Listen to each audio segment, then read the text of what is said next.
Investigate and report. Cabinet directs Energy Minister to probe allegations of impropriety at Petrojam as 3 new board members are appointed. Good evening and welcome to Primetime News on air and online at onespotmedia.com. I'm Archibald Gordon. And I'm Doreen Samuels. Also this evening, improper. Opposition slams the team appointed to investigate Petrojam. Do not panic. BOJ governor says slide in dollars should be temporary. Solve the issue. Disabled community says potholes and objects on sidewalks endangering their members. Preparing for PEP, TVJ News looks at what students are being asked to do in the new exam. And in business news, price increase. One manufacturer moves prices to reflect sliding dollar. There's also sports commentary and weather in the primetime package. But before the break, the feedback question. This evening we're asking, do you care if Jamaica remains a part of CARICOM? Why or why not? Share comments online, facebook.com/Television Jamaica and Twitter Television Jam. Please stay with us. Primetime News returns after this break.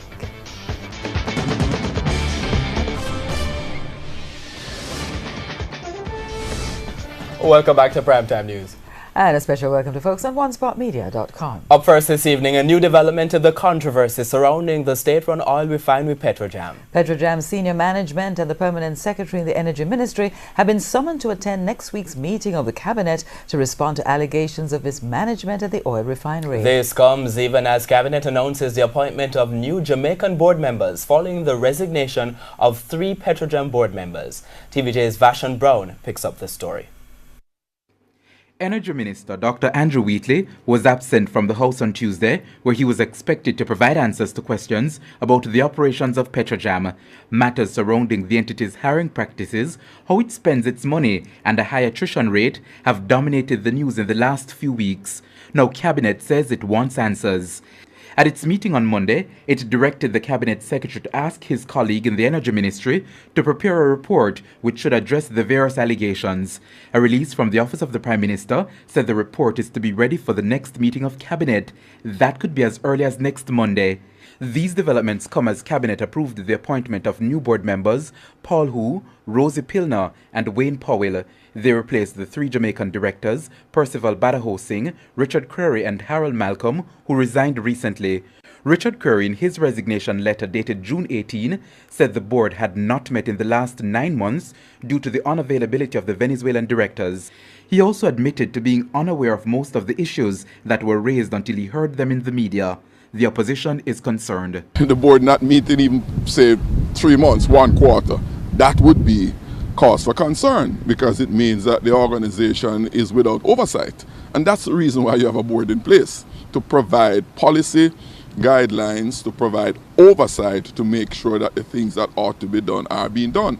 Otherwise, there's no point in having a board.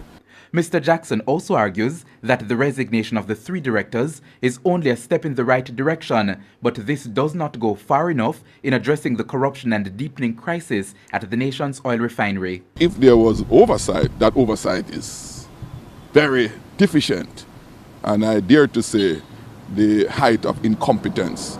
And here again, the Prime Minister must make, it is his call as to whether or not those incompetence meets with his satisfaction. In the meantime, President of the Private Sector Organization of Jamaica, Howard Mitchell, is also reacting. The situation at Petrojam, if the allegations are true, indicates a severe lack of prudent management on the part of the board. And we have expressed our reservations about the management of public bodies, and those reservations have not changed, notwithstanding that the Minister of Finance has announced a new policy. We think that something has to be done quickly to deal with the management of public boards in Jamaica and to save taxpayers' money. There has been public outrage about millions paid to 2 firms under questionable circumstances, the human resource manager's $12 million annual salary, as well as traveling expenses incurred by the chairman. Efforts to contact Energy Minister Dr. Andrew Wheatley have been unsuccessful. Vashon Brown, TVJ News. And the Jamaica Manufacturers and Exporters Association, JMEA, says it is gravely concerned about the controversy surrounding the governance and operations at Petrojam. The JMEA says recent disclosures in relation to Petrojam's operations are damning and indicate clear mismanagement. In a media release this afternoon, the association said it applauds Parliament's Public Administration Appropriations Committee, PAAC, for bringing what it called the serious misconduct of authority and mishandling of state resources at Petrojam to the attention of the country. It says it expects that all persons indicted of any criminal activity will feel the full extent of the law. In the meantime, the opposition spokesman on energy, Philip Paulwell, says it is inappropriate to ask the permanent secretary at the Energy Ministry, Hilary Alexander, to investigate and report on breaches at Petrojam. Mr. Paulwell says his objection is based on the fact that some of the breaches at Petrojam stemmed from managerial and oversight weaknesses for which Ms. Alexander must take responsibility. In a statement, he said the cabinet should, quote, wheel and come again, end quote, and step up a transparent mechanism to ensure that corruption is uncovered and rooted out, and whoever is responsible is identified and punished. Bank of Jamaica Governor Brian Winter is assuring Jamaicans not to panic over the recent slide in the dollar.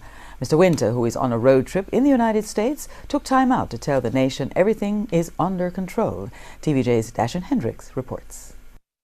The dollar sliding, manufacturers worrying, consumers panicking. The recent movements in the currency will be budget busting. But the Governor of the Bank of Jamaica, Brian Winter, calmly assuring. I would say to the public that it's important that we keep our eyes focused on the public, which is inflation. And he points out that prices are being falling since the start of the year. Inflation up to the end of May was 0.7%. For the last 12 months, it was over 3%. For him, the current discussion about the dollar is causing deja vu. January, February, really. There was a similar intense fear and concern as people thought the dollar was sliding and it would just slide forever. You may recall it stopped, and indeed it completely retraced. The expectation is that fluctuations will continue to happen. This current movement is caused by companies refinancing US dollar loans as interest rates fall. Mr. Winter says as soon as the payments are made, the market should settle down. I have no doubt that it will calm down. And the reason I have no doubt is because the fundamentals are there. He said that the central bank added $60 million to the market recently to help meet demand. As for companies moving prices, he said not much can be done on that front because the exchange rate is not the only consideration which goes into determining prices. The word then is do not focus on the value of the dollar. Watch if inflation is affecting spending power. The inflation rate at 3.1% is below, it's outside of the target. The target is 4 to 6. All right. So it's not. We're missing the target. It needs to go. We need a bit more inflation. That seems odd to say, but that is the case. Dashan Hendricks, TVJ News. Meanwhile, another sector is taking the government to task over the rapid slide in the value of the Jamaican dollar. This after the currency has seen 4 weeks of rapid devaluation, falling by some $6 against the US dollar. Well, at least one workers' union says, considering the anticipated impact on purchasing power, an urgent renegotiation of wage agreements is needed. Local producers say with the drastic devaluation of the dollar, they'll have no choice but to increase prices to match the increased cost of imported raw material. But President of the Union of Clerical, Administrative and Supervisory Employees, UCASE, Vincent Morrison, says he is already seeing the impact. It will have a very serious effect on the workers' pay package. You just have to go into the supermarket on weekends or any time for that matter to see the movement of basic prices, basic goods moving in the wrong direction. Wage negotiations were only recently completed. Some workers agreed to a 16% increase over 4 years. Mr. Morrison says the sliding dollar could jeopardize that agreement. What we want to suggest going forward is that some of the contracts negotiated, these contracts may have to be revised. Certainly in the public sector, the 16% was predicated on the basis that there would have been stability. The dollar is really the center, the pivot around which the movement of price adjustments takes place.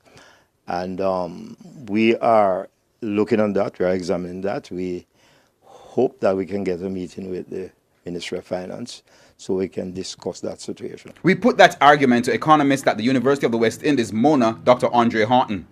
Considering the fact that the negotiations have recently been completed, then it's highly unlikely that the government will revisit that in the present year. But what we're seeing is that the issue with the foreign currency is a broader issue than just the wage negotiations and so on and so forth. It's about production and productivity in the country, and it's about stabilizing output. He suggests a forum is needed to get all sectors, including public sector workers, to understand the government's fiscal plan. As it relates to the wage negotiations, yes, public sector workers are going to need a more income to offset whatever expenditure if they have a high foreign currency consumption basket. But at the same time, for Jamaica as a whole, I think we have to look at the fundamentals and we have to address these handicaps that have been plaguing output and output growth across the island in different industries. The UK's president, however, says his members feel they are always called on to bear the brunt of the negative consequences of fiscal policies. The union has been asked to address the finance ministry for changes. Herman Green, TVJ News. Prime Minister Andrew Holness is again defending his administration's position on Jamaica's participation in CARICOM. Mr. Holness was speaking in the lower house today, where he opened the debate on the CARICOM review report. The expressions that have come sometimes would seek to indicate that there is some reluctance on this side to fully participate in CARICOM. By this debate, Mr. Speaker, I wish to put pay to such thought that there is no reluctance on this side to participate in CARICOM. In his contribution to the debate, opposition leader Dr. Peter Phillips questioned the government's commitment to promoting regionalism. Ought we not collectively to show leadership as far as completing their... We do apologize for that technical error. Now, the CARICOM report was put together by the Bruce Golding-led Review Commission. The commission was established in 2016 with the aim of examining Jamaica's relations with the regional body. To another story now, the hearing of a writ filed against the state by controversial Muslim cleric Sheikh Abdullah El Faisal, who is wanted by the U.S. Justice Department on terrorism charges, is now set for October 16. El Faisal is challenging his extradition. The matter was scheduled for yesterday. However, El Faisal's attorney, Bert Samuels, says the legal team is awaiting the transcript from his extradition hearing. El Faisal is wanted by prosecutors in New York who have accused him of recruiting persons to join the terrorist group Islamic State. U.S. prosecutors say they have audio recordings of him trying to recruit an undercover cop.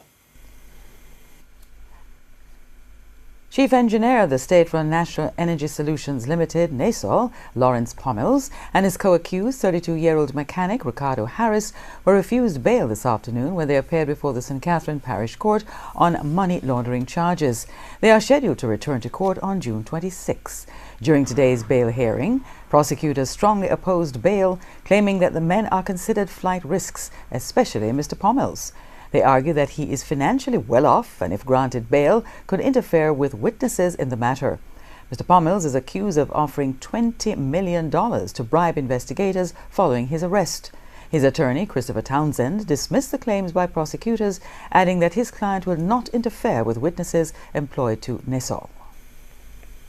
A top story this evening: investigate and report. Cabinet directs Energy Ministry to probe allegations of impropriety at Petrojam as 3 new board members are appointed. Still ahead, what's on the PEP? TVJ News looks at the new exam replacing GSAT. And in business news, Wisynco increases its prices to reflect sliding dollar. We'll be right back. Welcome back. Continuing the news. The Jamaica Society for the Blind and the Combined Disabilities Association are expressing frustration about the length of time it is taking to remove impediments on sidewalks which affect the movements of the disabled. TVJ Shamela Mitchell reports. Barriers on sidewalks. I fell in it once. Chairman of the Jamaica Society for the Blind, Damien McLean, sharing his ordeal at a bus stop in Heroes Circle in Kingston recently. And it's not just in the corporate area. Since the start of the year, the society says 20 complaints have been lodged about the blind having a challenge using sidewalks island-wide.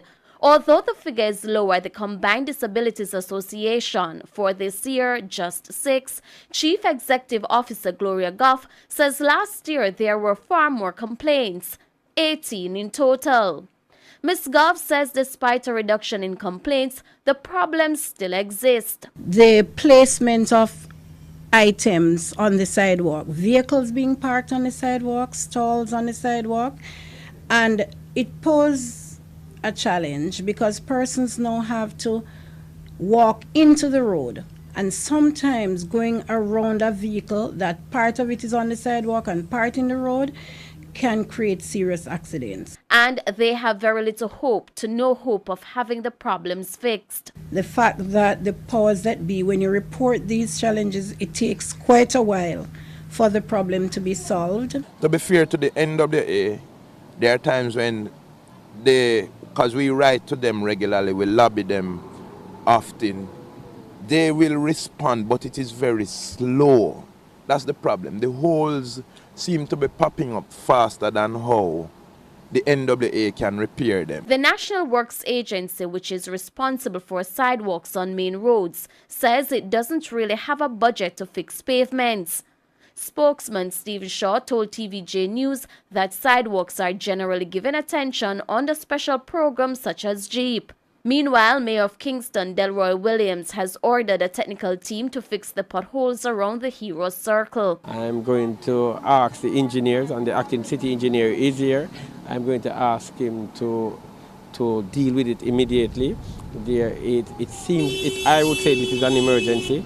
So I'm going to ask him to use our emergency funds and deal with it immediately. This is not a matter that can wait. Ms. Goff says the society should ensure sidewalks are safe for the blind and disabled.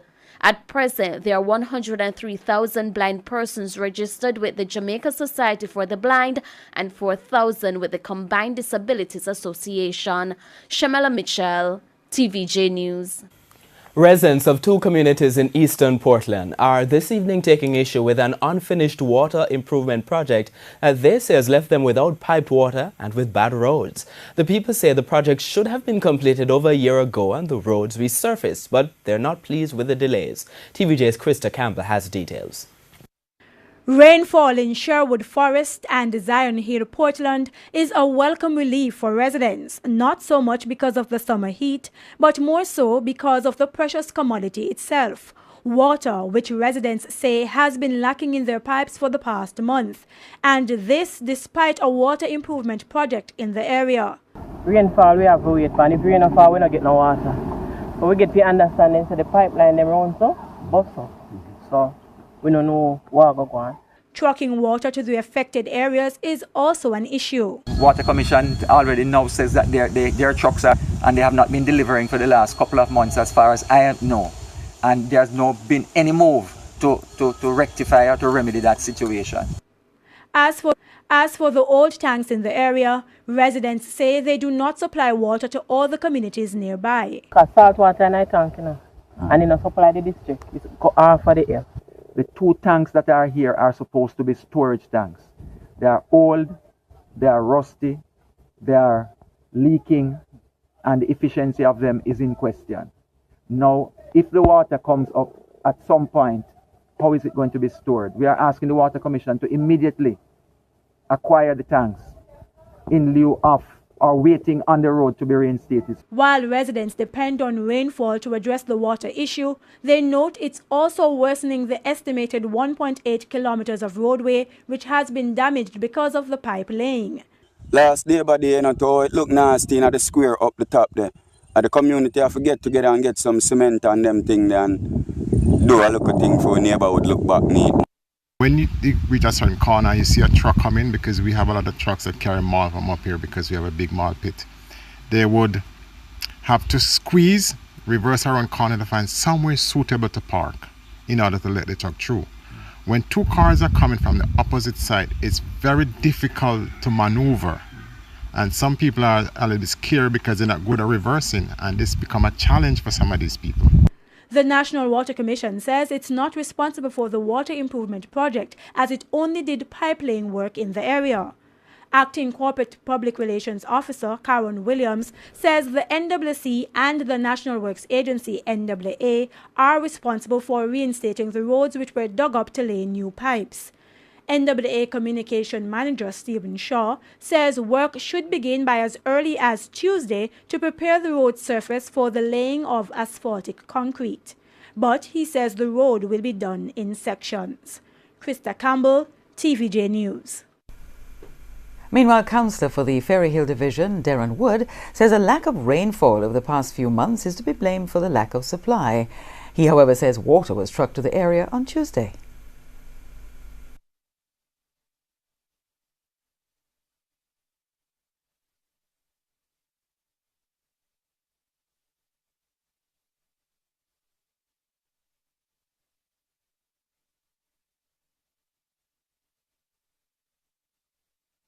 What we do normally is that at this time of the year we would truck water to the affected area. There's a couple black tanks that we have installed in the area, and we try to get the trucks to go there to fill them so the people can have access to water, in addition to supplying water at the various households. Mixed reactions this evening to the primary exit profile examination. While some parents and students have expressed concern, at least one educator is supporting the program but believes more work is needed. So what exactly are the students required to do? TVJ's Anthony Lugg has that story. For a lot of people, what you're seeing on your screen may be pretty good. An article about Donald Quarry and another about Arthur Wint. Under the primary exit profile, PEP, students are being asked to read these passages, identify the main points, and indicate whether the information supports each statement. The issue, though, these students are between ages 10 to 12, and it's something they're not used to doing. For GSAT, preparation was thorough, yes, but remember GSAT was multiple choice, and we know and we coached our children. 2 cannot be the answer. 2 are very close, and out of those 2, because they're so close, you can decide which one is the answer. Multiple choice. But when it comes on to PEP, you are pulling from a resource of knowledge where you have to supply everything. Students who sat the exam on Monday indicate the English paper was challenging. You have to have critical thinking skills to pass and think about the questions that you do. Challenge for some of my students was the going back and forth.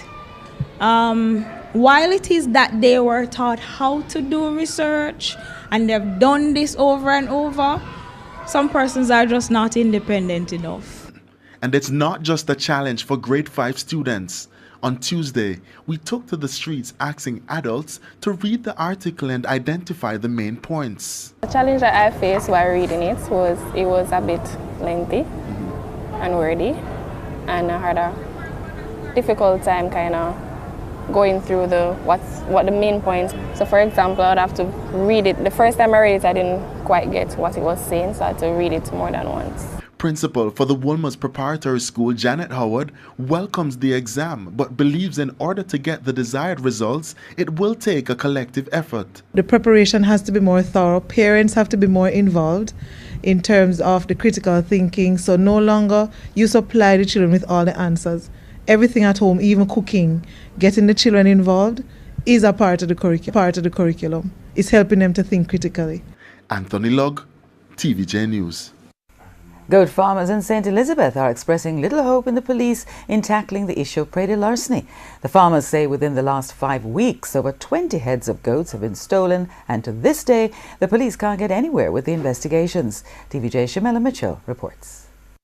From Mountainside to Big Wood to Treasure Beach, St. Elizabeth, the cry is similar. Thief, plenty thief. More than 50 goat farmers, frustrated, angry and upset.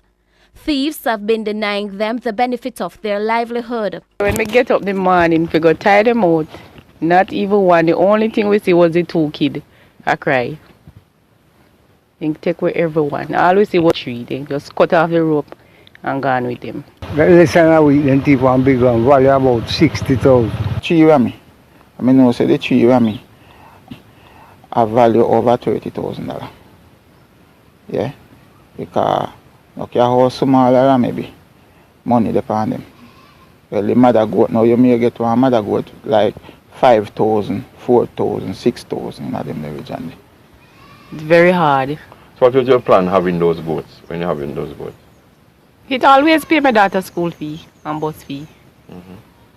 Every term me always try sell and pay them. So what will happen now? Well, me have to find another solution.